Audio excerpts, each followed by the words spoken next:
2026-এ দিদি ক্ষমা করবেন, আমি আপনার কথাও শুনবো না। আমরা দলের কর্মীরা আমরা আমাদের মতো চলবো।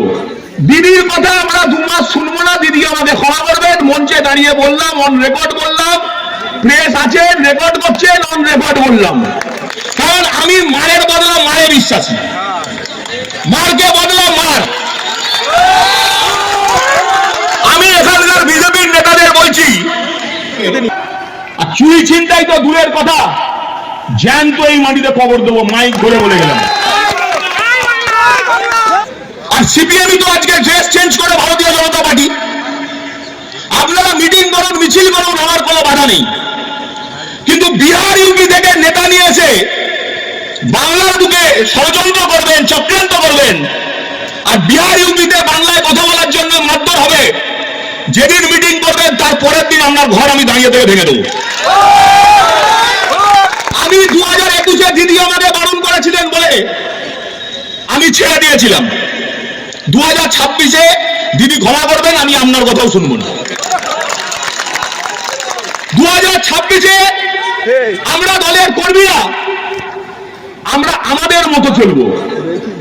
দিদির কথা আমরা 2 মাস শুনবো না। দিদি আমাদের ক্ষমা করবেন। মঞ্চে দাঁড়িয়ে বললাম, অন রেকর্ড বললাম, প্রেস আছেন, রেকর্ড করছেন, অন রেকর্ড বললাম।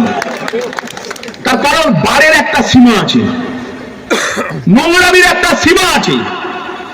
চোর ছাচ্চররা বিজেপি করবে, চুল্লু ব্যবসায়ীরা বিজেপি করবে, আর চুরি ছিনতাই তো দূরের কথা, জ্যান্ত এই মাটিতে কবর দেবো, মাইক ধরে বলে গেলাম।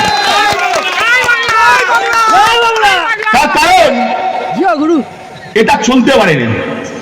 আমার এলাকার একজন পরিযায়ী শ্রমিক উড়িষ্যায় কাজ করতে যাবেন, ইউপিতে কাজ করতে যাবেন, বিহারে কাজ করতে যাবেন, ভারতীয় জনতা পার্টি বাঙালি নিধনের নামে তাদের উস্কে তাদের মারধর করবেন।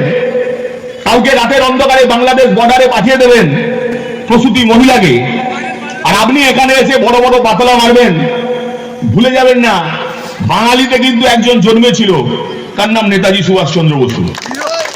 এটা মাথায় রেখে এরপর থেকে বাংলায় আসবেন। এই বাংলায় কিন্তু বাঘাযতীন জন্মগ্রহণ করেছিলেন, এই বাংলায় কিন্তু ক্ষুদিরাম বসু জন্মগ্রহণ করেছিলেন। এই বাংলা আর বসে বসে মার খাবে না, মার্কা বদলা মার আগামী দিন হবে। আমরা এখানে কোনো বিহারি ইউপির পরিযায়ী শ্রমিককে মারবো না, তার কারণ তাদের কোনো দোষ নেই। তারা রুটি রুজির জন্য কাজ করতে এসছে, আমরা ভারতীয় জনতা পার্টির মতো চামার নয়। কিন্তু যারা উস্কে ওখানে উস্কানি দিয়ে বাঙালিকে নিধন যজ্ঞ চালাচ্ছেন, আর তাদেরকে এখানকার কিছু বিজেপির ভুইফোড় নেতা ডেকে নিয়ে আসবেন। আগে ঘরশত্রু বিভীষণকে নিকাশ করব, তারপর বাকিটা বুঝবো।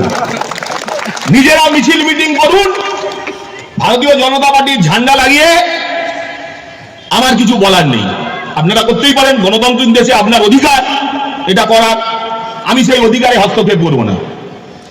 কিন্তু যখন ইউপি বিহার থেকে নেতা নিয়ে এসে এখানে উত্তপ্ত করতে চাইবেন, আর সেটা আমার বাঙালি সেন্টিমেন্টের ব্যাপার, সেই বাঙালি সেন্টিমেন্ট থেকে যে উত্তর দেওয়ার আগামী দিন পেয়ে যাবেন। আমি আশা করবো আপনাদের শুভ বুদ্ধি জাগ্রত হবে, আপনাদের নেতাদের জাগ্রত হবে, আপনারাও ভালো থাকবেন, আর আমাদেরও মাথা ঠান্ডা রাখার সুযোগ করে দেবেন। গত নির্বাচনে এই আমতা কেন্দ্র থেকে সুকান্ত জিতেছিল 26,000 ভোটে।